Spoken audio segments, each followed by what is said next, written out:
One of the most special parts of Christmas is the giving and receiving of gifts. I've been lucky over the years to have received many bottles of whiskey as gifts from people in my life. Join me this month as I invite friends over to share pours from those gifted bottles during Whiskey Christmas 2025.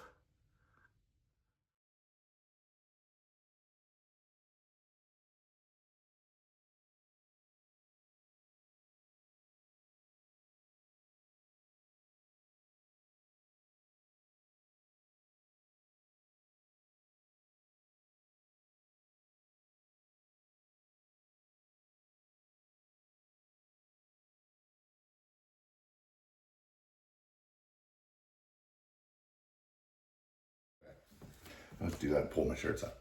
All right. Welcome to week 3 of Whiskey Christmas 2025. My guest today is my friend Jay.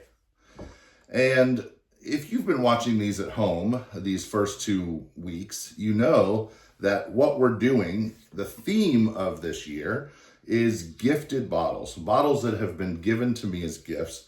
We are tasting some of that whiskey, and then I get to tell you about that person and share why I love them. So, Jay has not seen week 2 yet by this time, so he doesn't know that week 2 was all about him. Yeah.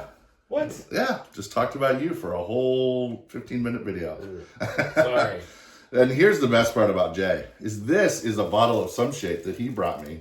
We're not going to open it on camera, but I didn't know he was bringing this. So now it's going to be a backdrop. That's how great of a friend Jay is. So, all right. But we are going to talk about my friend Wes. This is going to be a little bit different of a video. If you've watched the first couple weeks, you know that there's multiple bottles. We don't have bottles today. I'm going to explain that here in a second, but let's introduce the whiskey first, and then we'll talk about why this is a little bit different. Good old mason jars today? It was in one. All right. The very first thing that we are drinking today is actually the very first bottle of bourbon that was ever gifted to me. And it was gifted to me by my friend Wes. This is not the bottle. This is all that's left of it. If you don't know, if you leave a bourbon in a big tall bottle and you only have a little bit, it'll get oxidized. So you want to put it in a smaller. I had this one up to here. I've obviously drank most of it. But this is actually what's left of the very first bottle of bourbon that was ever gifted to me. And it was gifted to me by my friend Wes. We'll set that there. And the second thing that we're going to be drinking today is actually the most recent thing that Wes has given me. And also not a bottle. And it's actually it's a sample from a bottle that was gifted to him.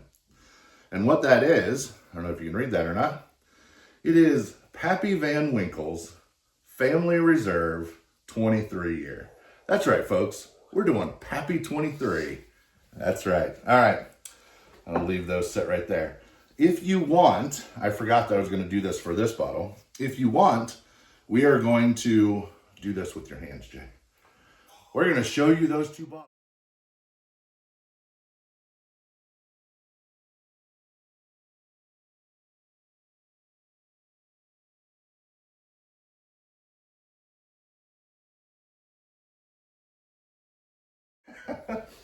All right, so I'm going to go ahead and have you pour. I have 2 different kinds of glasses there so that you know just one, like the oak and grist, we'll do this one, and then the sherry one, we'll do this one. I'm going to have Jay pour those while I tell you about Wes and why we're honoring him today. As I mentioned, Wes was the first person to ever gift me a bottle of bourbon, and it was literally this bottle over here. But he was also the first person to gift me any whiskey ever. It was a 21-year-old bottle of scotch for my 40th birthday. Awesome. The dude's been giving me good gifts for a while. And see what it led to. Yeah, I know. This is his fault.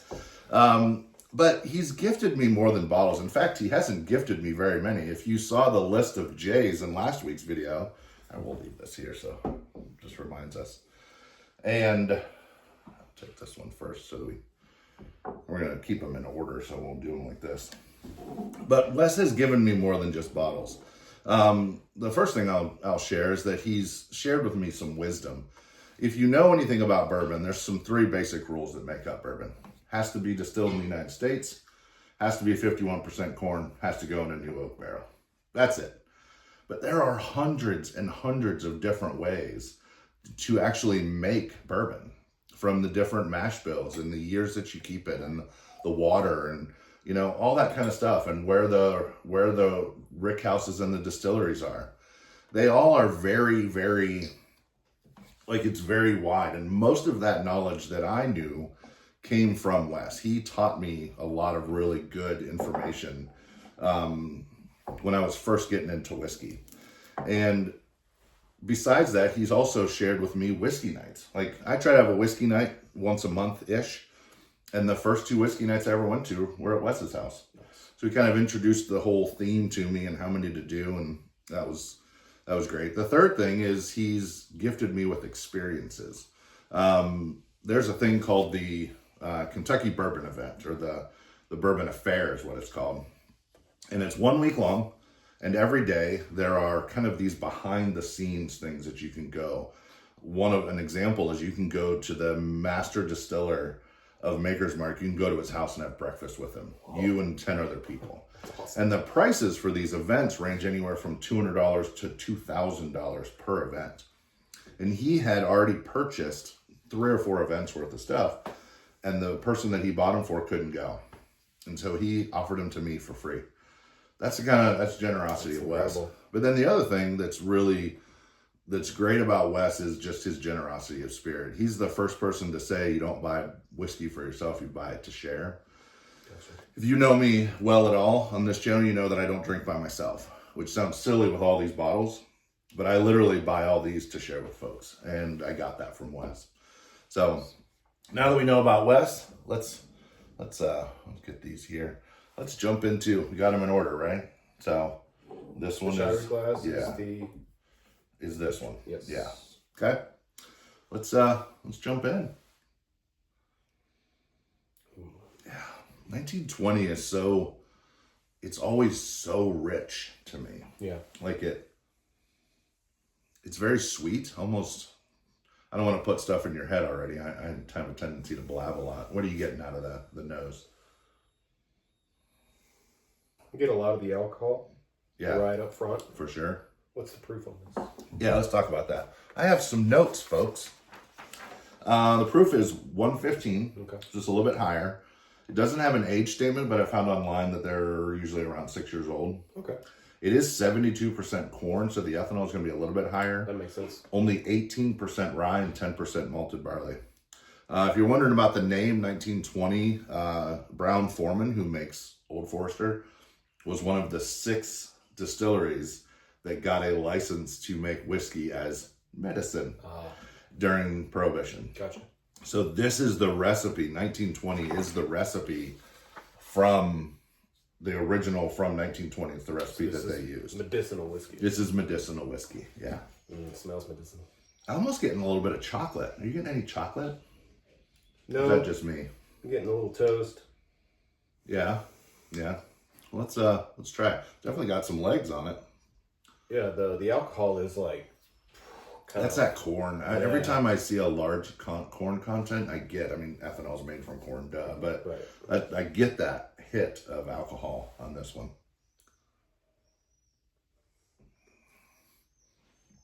Is this your first whiskey of the day? Yes, it is. Mine too.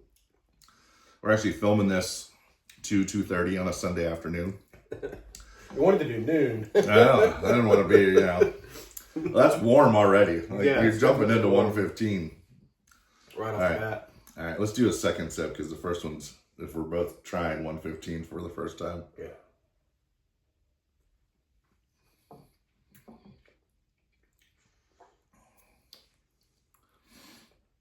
Definitely more flavors on the second sip. Oh, yeah, for sure. Vanilla. Yeah. Mm-hmm. Still kind of getting, well, I say still, I didn't say it before. Getting some berries, kind of some fruit. Berries is kind of, I don't know if it's berries is the right word, but definitely fruit. This is warm. Yeah, warm, alcohol, oat, vanilla. Yeah. So we've made it all the way to week 3 without the dogs being involved. They were involved in every single episode in Whiskey Christmas 2024. So we have some folks coming over right now, which is Raven, if you can't hear that. Let's save a little bit of that. What's interesting is the Pappy is actually a lower proof. It's 95.6. Really? Yeah. I just assumed it would be a higher proof at 23. Well, they don't. It's not at barrel proof. It's not cask strength. It's that lower proof. So it is interesting. The stuff I've read today on their website is that the 23 bottle or the barrels are stored at the very center of whatever rick house they're in. Because the less fluctuation. the Not high, temperature not is- low, not outside. Gotcha. All the way in the center. No Isn't that consistency. interesting? It is. Makes sense. For Yeah. 23 years. And then the other thing that was interesting is they are very insistent of tasting it neat. Okay. Like they say, don't add water, don't add ice, because it doesn't get the flavor we want. Gotcha. You've never had a high age bourbon, they get very oaky because they've been in that barrel for so long. So That makes sense. I've never had this, I haven't either. so let's nose it first. It seemed unobtainable. Yeah, Well, yeah, if so- you've ever priced this, you can start around $4,000. Yeah. MSRP's to 300, 280. $449 this year. Oh wow. Yeah, it's up there. Wow. So that where this I got sweetness out of this, I'm not getting sweetness. I'm getting a little bit of a funk. It's like Let's make sure it's not my hands. No, it's the like sitting in an old cabin. it's sitting in a Smells cozy. yeah. I'm almost getting so there's a thing in old books when you open an old book, it actually lends itself into a vanilla Yeah, kind of I thing. think exactly what you're talking about. This tastes like I haven't tasted it. It smells like the outside of the book. Yeah. Like I'm getting some leather. Some leather for sure. Yeah. Leather, sweetness. It's so different from the 1920, the old Forester. 'Cause Yeah. It was just so booze and it's young and this is going to be the. Are you opposite. getting any? And I said this last time. Maybe I'm just wanting this today. Do you get any chocolate on the nose? No, I'm getting like No? dried fruit. Okay. Yeah.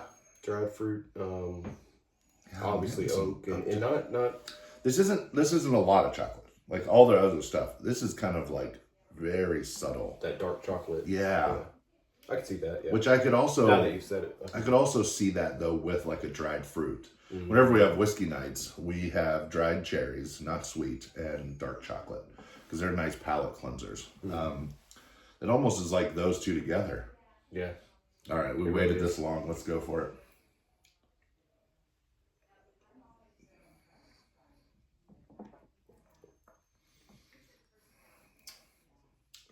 It's almost a shame to swallow it.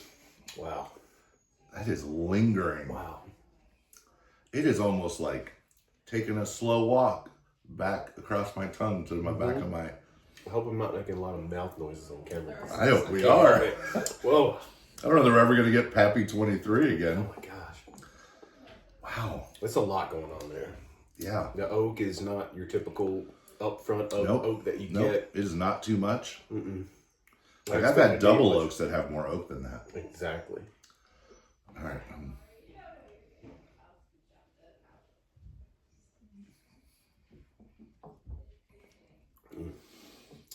It's interesting. Most of the time when we drink whiskey, we work ourselves up the proof.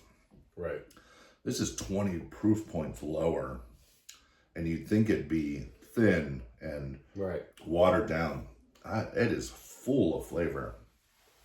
I'm getting the leather again. The leather, the dried fruit. Yep, absolutely. It's just everything's so well balanced. It's hard to pick something out. Yeah.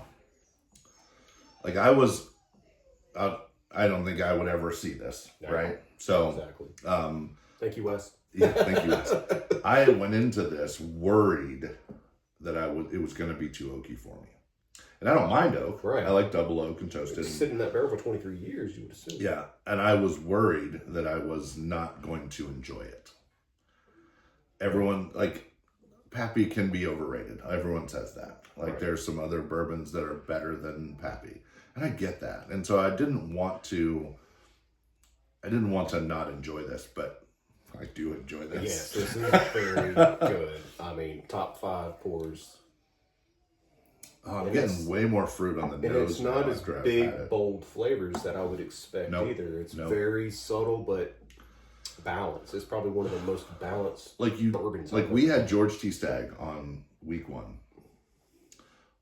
Big proof, 130 some proof or something. Wow. And that's a lot of flavor. It's a lot going on.